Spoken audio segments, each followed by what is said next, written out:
আজকের গল্প এক যে ছিল কুমির, এক যে ছিল শেয়াল। এক যে ছিল কুমির, বাস করত এক নদীতে। নদীর পাড়ের কাছাকাছি অল্প স্বল্প জলে ঘুরে ফিরে বেড়াতে ভালোবাসত সে। সেই নদীর কিনারায় ছিল একটি পাথর, তারই নিচে থাকতো ছোট্ট একটা কাঁকড়া। কাঁকড়া আর কুমিরের মধ্যে ছিল দারুণ বন্ধুত্ব। দুজনে মুখোমুখি বসে অনেকদিন গল্প আর গল্পে দিব্যি সময় কাটিয়ে দিত।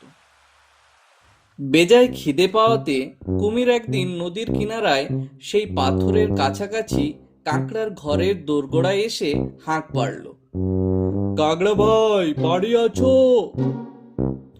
তারপর কাঁকড়া কুমিরকে দেখতে পেয়ে ঘর থেকে বেরিয়ে এলো, বলল, বলো কি খবর? কুমির চারপাশে দেখে নিয়ে একটু নিচু গলায় কাঁকড়াকে বলল, শোনো ভাই কাঁকড়া, ছোট্ট বন্ধু আমার, একটা কাজ করতে হবে। যাও একটিবার শেয়ালকে জল খাবার জন্য ডেকে আনো।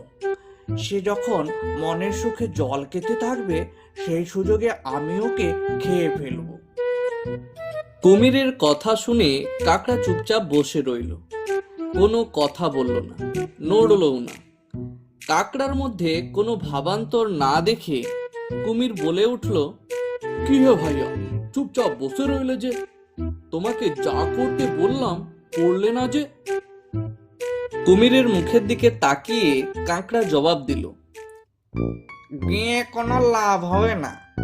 আমি বললেও শেয়াল জল খেতে আসবে না। শেয়াল ভালো করেই জানে তুমি এই নদীটিতে ঘাপটি মেরে লুকিয়ে থাকো, কখনো মরার মতো ভেসে থাকো। সুতরাং শেয়াল আমার কথায় মোটেও বিশ্বাস করবে না। সে বড় বেশি চালাক।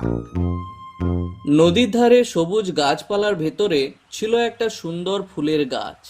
সবসময় ফুলে ফুলে রঙিন হয়ে থাকতো গাছটা। গাছের চারপাশও ঝরে পড়া ফুলে ভর্তি হয়ে থাকতো সবসময়। মনে হতো যেন ফুলের বিছানা কেউ সাজিয়ে রেখেছে। অনেক ভেবেচিন্তে কুমির বলল, তাহলে এক কাজ করা যেতে পারে। কি? কাকড়া জিজ্ঞেস করলো। কুমির বলল, শোনো, আমি নদীর পাড়ে এসে মরার ভান করে শুয়ে থাকবো। তুমি ওই ফুলগুলো এনে আমার সারা শরীর ঢেকে ফেলবে। কেউ মরে গেলে যেমন করে ফুল দেওয়া হয়ে থাকে আর কি। আমার এমন দশা দেখতে পেলে শিয়াল পরম নিশ্চিন্তে ঠিকই জল খেতে আসবে।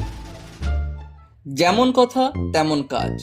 পরিকল্পনাটা কাঁকড়ারও মনে ধরল।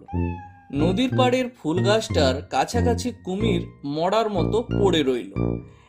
এক একটা করে ফুল এনে কাঁকড়াও ঢেকে ফেললো কুমিরের প্রায় সারা শরীর।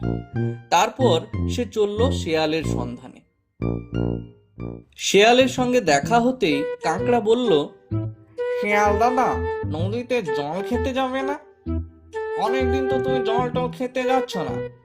নদীর জলটা কিন্তু আজকাল আরো বেশি পরিষ্কার। যাবো কি করে? শয়তান কুমিরটা ঘাপটি মেরে পড়ে থাকে। চেষ্টা থাকলেও জল খাওয়ার উপায় কোথায়? শেয়াল উত্তর দেয়, আর ভাবনা নেই, এবার নিশ্চিন্তে যেতে পারবে। কেন কেন? শেয়াল জানতে চেষ্টা করে। কাঁকড়া এবার জবাব দেয়, ও আপদ বিদায় হয়েছে। ফুল গাছটা তলায় গিয়ে দেখবে চলো, কুমিরটা কেমন করে মরে পড়ে আছে। ফুল দিয়ে সাজিয়ে এই মাত্র আমি আমার শেষ শ্রদ্ধা নিবেদন করে এলাম। শত হলেও বহুদিন তো পাশাপাশি ছিলাম আমরা। কাঁকড়ার কথায় শেয়াল এলো কুমিরকে দেখতে। চুপচাপ শুয়েছিল কুমির, সারা শরীর তার ফুলে ফুলে ঢাকা। শেয়াল খুব ভালো করে দেখলো সবকিছু। তারপর কাঁকড়াকে বলল, কুমির ভাইয়া বেঁচে নেই, সত্যি খুব দুঃখের কথা। কিন্তু একটা ব্যাপারে আমার খুব অবাক লাগছে।